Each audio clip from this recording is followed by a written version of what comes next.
Welcome to the Adventure Gran Canaria podcast, a show that explores the journey of expats who start a new life in Spain and Gran Canaria. I'm your host Sven von Scheidemann, and today's guest is Daniel Welsch. Daniel is an English teacher from the United States who will talk about expat life in Madrid, Mexican burritos, and son dos días. This episode is brought to you by adventuregrancanaria.com, the go-to resource for expats, digital nomads, active travelers, and nature lovers. If you're planning to move to Gran Canaria, sign up for the mini course where I tell you how to quadruple your chance of finding a job, how to overcome homesickness by finding new peeps, and how to be confident in speaking Spanish in no time. Plus, I show you step by step how to get your first important paperwork done. Now, over to Daniel.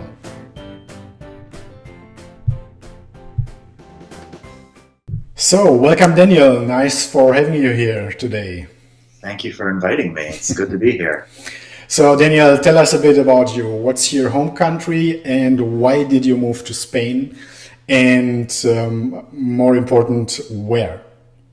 I'm originally from Phoenix, Arizona, which is close to the Mexican border in the western United States. I moved to Madrid when I was 21 for a couple of reasons. Mostly I just wanted to get out of Arizona. But also there was a girl living here who I wanted to be closer to. All right. Yeah, it was just one of those, silly things you do when you're in your early 20s and have no other plan in life. And it turned out pretty well, considering, all of the That sounds pretty cool. So you came to Europe, to Spain for love. For love, we could say. Yes. Yes. And yet the love thing didn't work out quite as well as I had hoped, but the rest of it has. And, I've got a pretty good life here, 11 years later.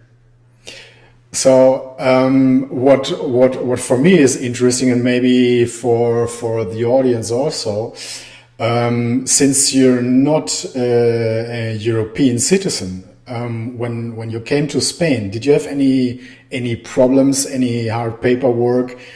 This is an excellent question. Yes, I had a big problem I still have big problems, basically. It's a problem.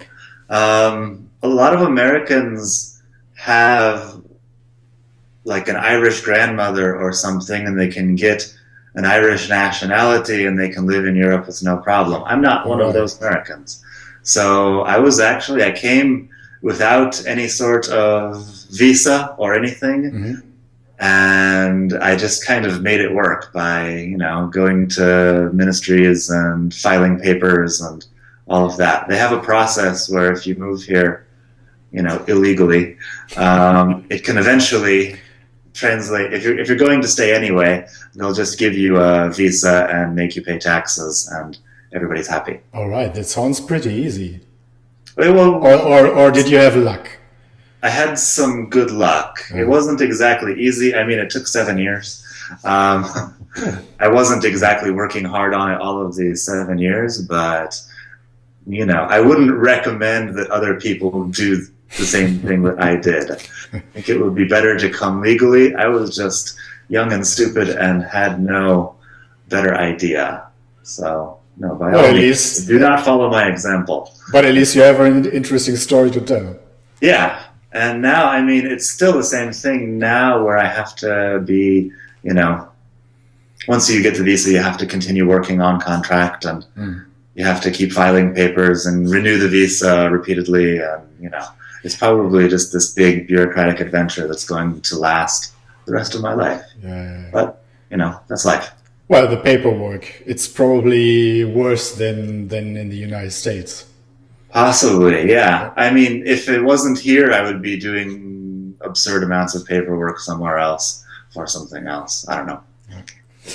Well, you probably came with a plane, right?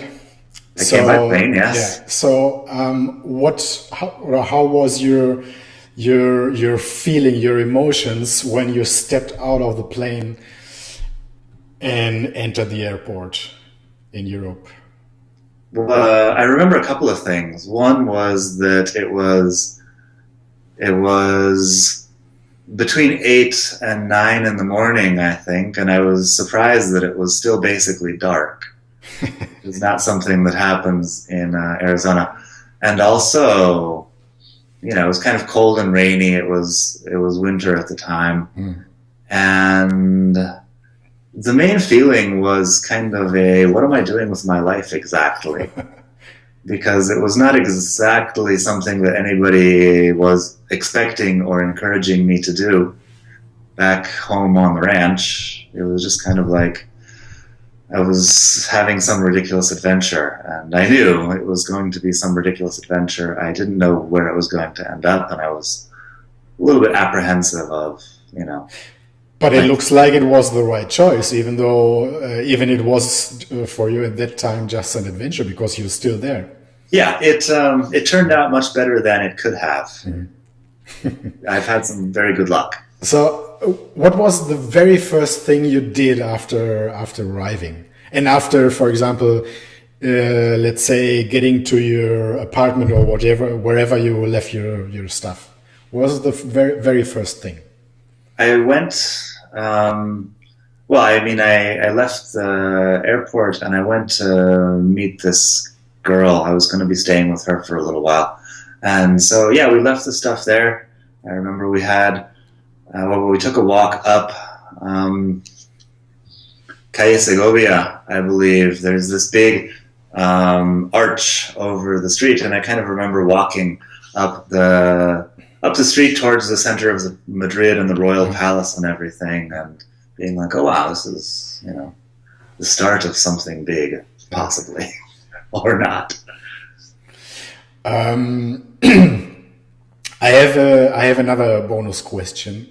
Yeah, sure. I'm living in the Canary Islands in Gran Canaria, and I cannot imagine myself living anymore somewhere where I don't have a beach or a lot of sun. So, how come you're living for so many years in Madrid, and what's the secret? The secret. I mean, the secret is I've always had a job. I've always had something to do. I've always had, interesting people to hang out with. I think that's the secret. For me, I'm from the middle of the desert, and the beach is not a really big thing in my life.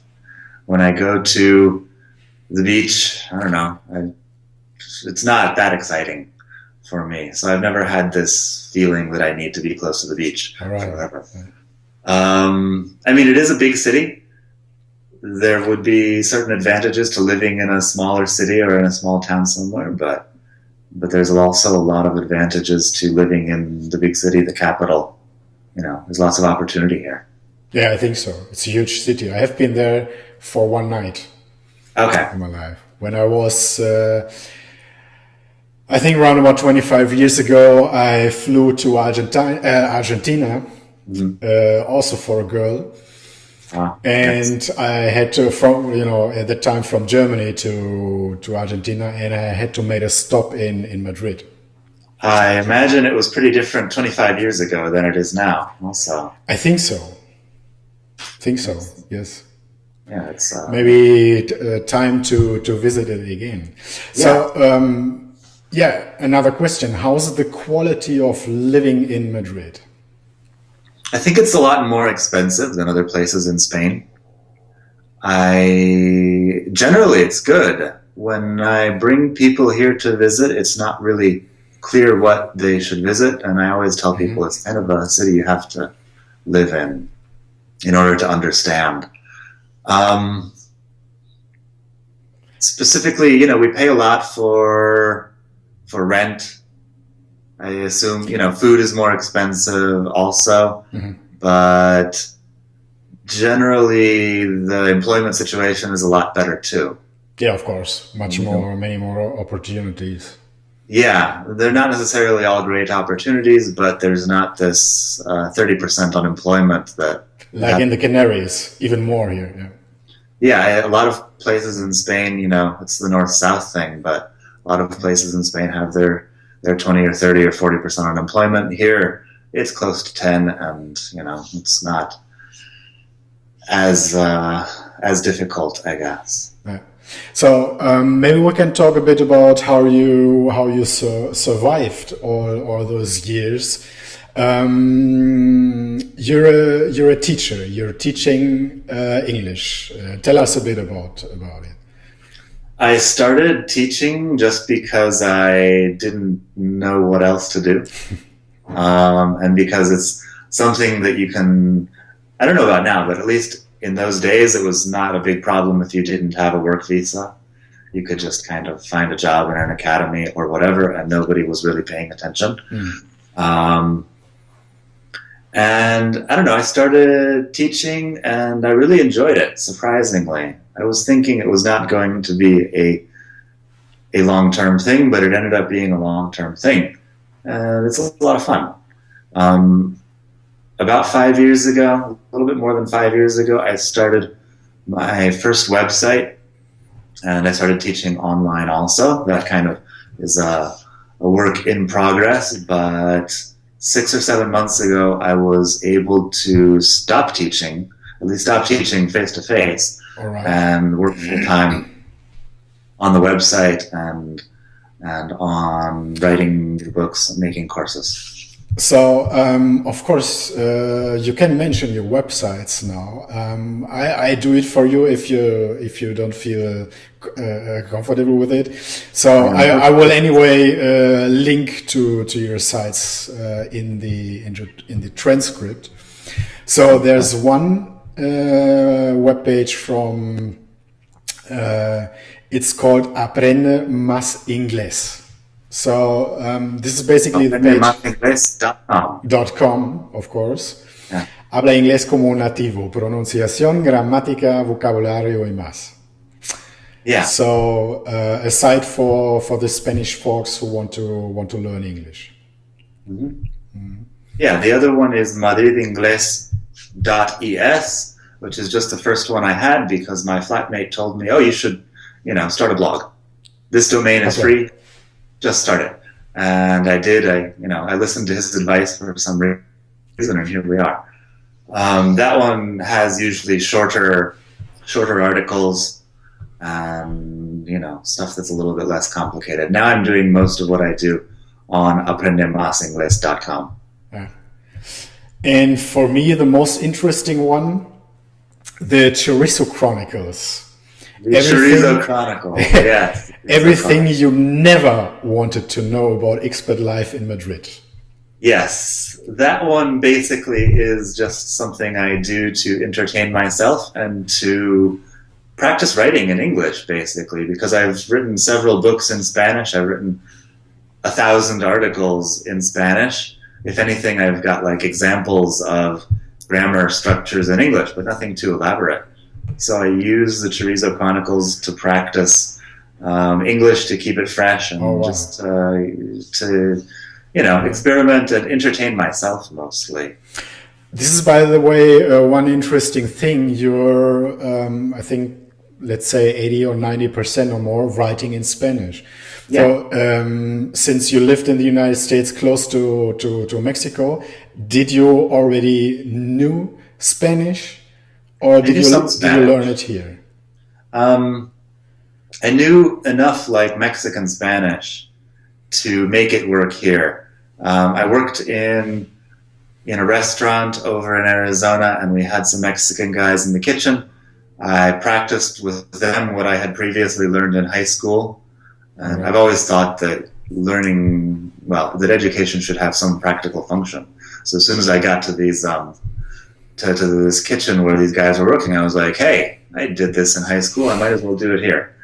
And yeah, I was able to at least have a conversation in Spanish before I came. It was very strange for a lot of people to hear a guy looking like me speaking Mexican Spanish. So I can imagine, yeah. Things that I didn't realize were colloquial Mexican expressions, but I just would be saying these things, and people would laugh their asses off at me. But what can you do? I don't know if we can say words like that on your podcast. Of course, you can say whatever you want. Oh, great. Okay. Is there one thing you really hate about living in Madrid? This is the most difficult question because you never want to offend the sensibilities of Spanish people. Nobody is listening to this podcast, so you can tell whatever you want. Well, hopefully somebody will listen to it. But the one thing that is the most difficult, I would say, is just kind of the labor market. For me and for a lot of Americans, the idea that Spanish people have, where it's just kind of like find a job, stay there forever, even if the salary is really bad, it's something that we don't necessarily understand or want to spend our lives on. And so a lot of Americans, when they realize that they're here and, there's not that much room to improve your salary or your conditions, especially if you're teaching English, you can get a job teaching English when you're 22, like I did, and have basically the same salary 10 years later. Yeah, this is what I always saying here. Spain is different. I know a bit from my past in Germany how it is to work in multinational companies, and the system in Germany or the United States, working in between the companies with the colleagues and everything, the system of motivation and working together is pretty much the same, even though many people don't believe that Germans can be very happy in their job. Yeah, but here in Spain is totally different. If it's the same multinational company, let's say the managers here are, well, not in all the companies, but in many companies, they're not here to motivate their people to work better. They're here for saving the company money. That's the difference. And instead of motivating the people, they're criticizing the people, and it's sometimes can be pretty tough to work in a big company here in Spain. I've heard things like that. It seems to me, from what I've heard from my Spanish friends, that it's kind of very authoritarian. Yes. It's like, I'm the boss, so just do what I say and don't ask any questions. Right. Yeah. And they don't have any sort of positive psychology involved in this. No. They don't know anything about that. Yeah, So it's just like, do what I say. Exactly. A friend of mine talks about, how she's interested in her field just because it's an interesting field, etc. And she reads things in English outside of work hours, but she doesn't want to talk about any of them at work because she's worried that it'll make her boss look bad and he'll fire her for knowing too much. Yes. Or knowing, something beyond what he knows. Yeah. I don't know. It's a little bit terrifying. That's one of the reasons why I kind of started a business rather than getting a real job, because just what people tell me about their jobs doesn't seem like very motivating. Yeah, I can totally understand it. That's why I'm also autonomous from the beginning here. Yeah. And if you have a good idea and it fills up your fridge, it's the best thing you can do in Spain. Instead of working for a grumpy boss. Grumpy boss and not very good salary and etc. Yeah. So Daniel, is there anything you're missing from your home country besides friends and family? I used to miss Mexican food a lot. I used to miss the big burritos. Now here in Madrid we have a place called Tierra that makes really good Tex-Mex burritos. Not so much. I mean, I also used to miss books in English, having a lot of access to a lot of different kinds of books in English at a reasonable price. Now we have Amazon. So Yeah, right. Amazon is pretty new in Spain. yeah, Uh, I used to miss um, being able to go to nice cafes with some design and sit around for a while and read a book or do some writing or whatever mm. in a quiet, nice place. Now we have those places here in Madrid. Things have improved a lot in the time that I've been here. Tell me later the link to this restaurant. I'd like to link to it. Maybe you get some free food for it. I'm thinking of a place right across the street from me here called La Chimenea. Okay. It's just, I would have killed to have a place that nice, 10 or 11 years ago. But in those days, it was all very basic, like old man bars. Not the kind of place you would want to sit. Yeah, the typical Spanish bars where you still could smoke. Yeah. Oh, yeah, the smoking and, kids running around, old guys playing cards. Yeah. It doesn't exist anymore. Maybe in little villages, there are still maybe some, somewhere. Yeah, in little villages for sure. Yeah. In Madrid, there are still some places, but not nearly as many. Another thing, good international food. It seems like back in the day, food in Madrid was Spanish food or Spanish food, basically.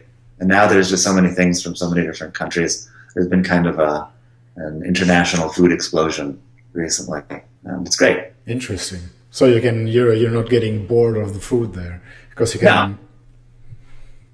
Yeah, I made the mistake of being a vegetarian earlier in my life, and so partially it was probably my fault that I spent most of my first year just eating tortilla de patatas. Okay. The only thing I could eat that was actually vegetarian. Right.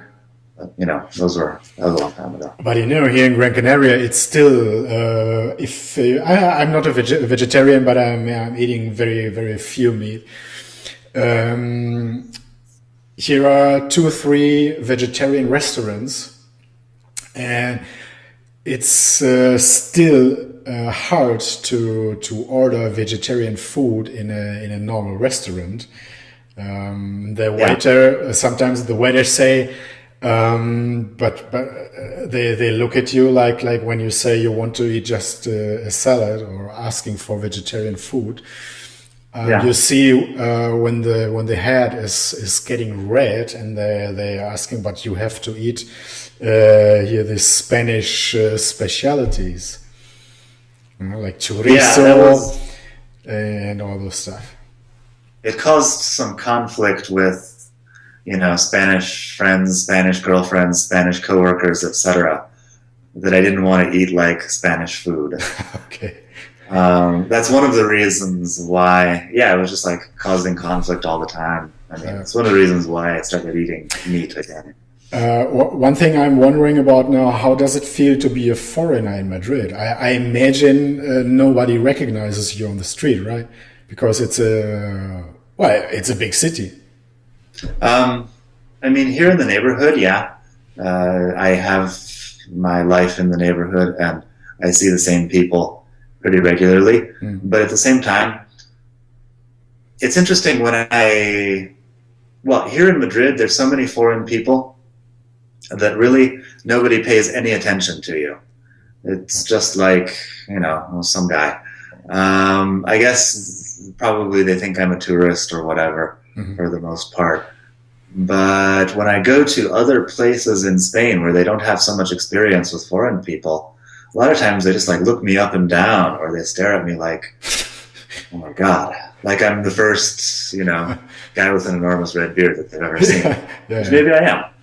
But it's always something that's a bit shocking when I go outside of Madrid, that people just pay a lot more attention to me. Or they speak slower or louder or whatever because they think I don't understand. So, because you're looking like a foreigner, was it easy for you to meet local folks and making friends in the Madrid community? I don't have so many Spanish friends still. Most foreigners who live here don't have that many Spanish friends from what I understand. Because we live in kind of separate realities also. Spanish people have their friends from, their neighborhood, their friends from when they were growing up, their friends from university. And there's not, they're not looking for new friends at our age a lot of the time. Right.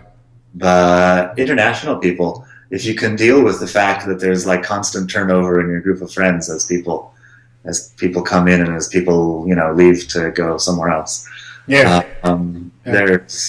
always people. That's the thing. And in Madrid, it's hard, I guess, not to have any sort of social life. You've always got something happening, and there's lots of international people coming and wanting to socialize. Yeah, I think it's even more interesting than in the Canary Islands. Well, the Canary or Gran Canaria is a very small part in the world, and I don't know how many expats coming every year, but of course I think Madrid, there will be many more folks coming and going every year.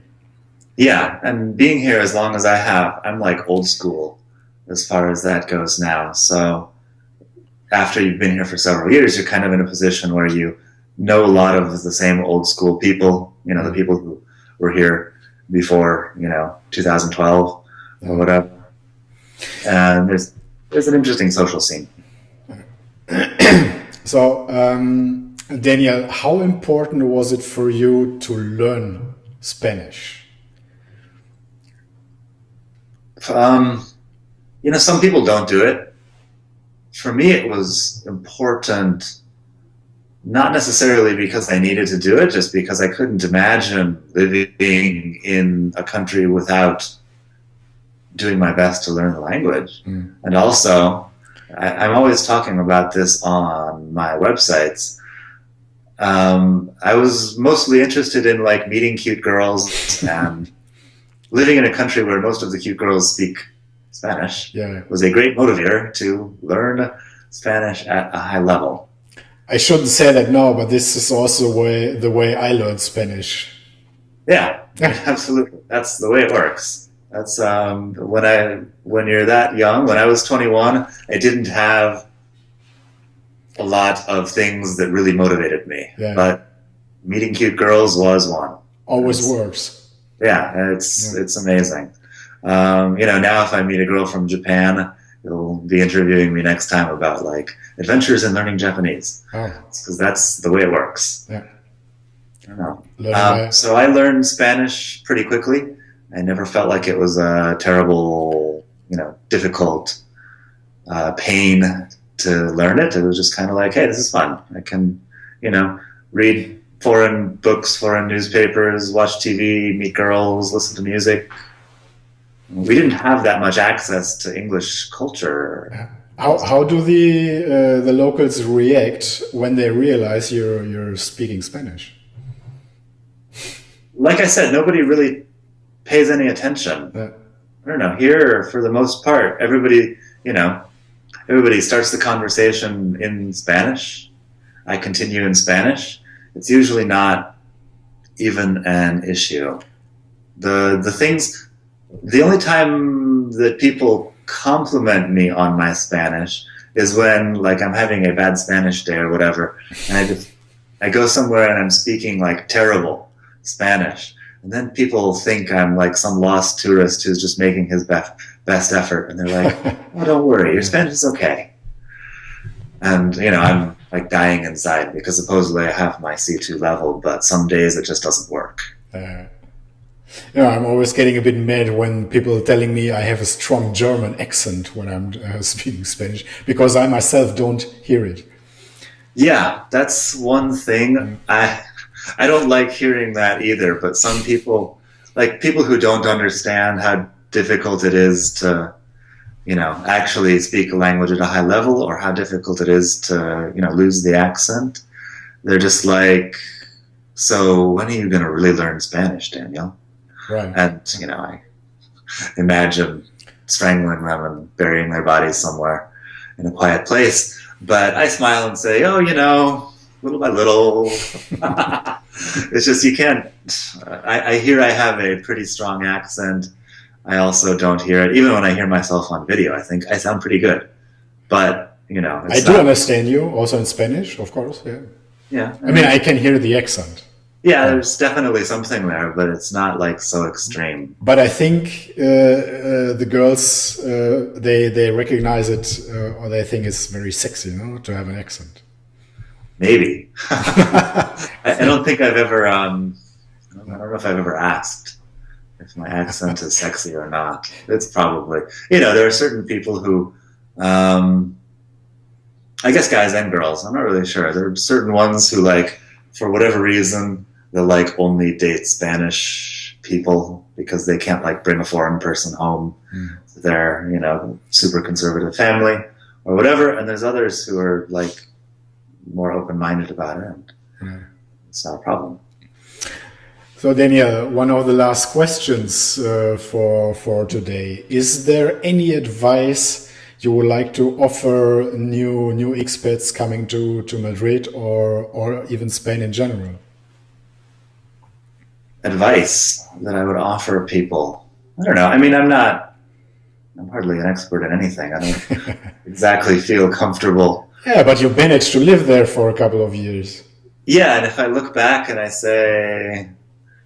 would just say, don't do what I did. Do something better. Which is sometimes the best you should do.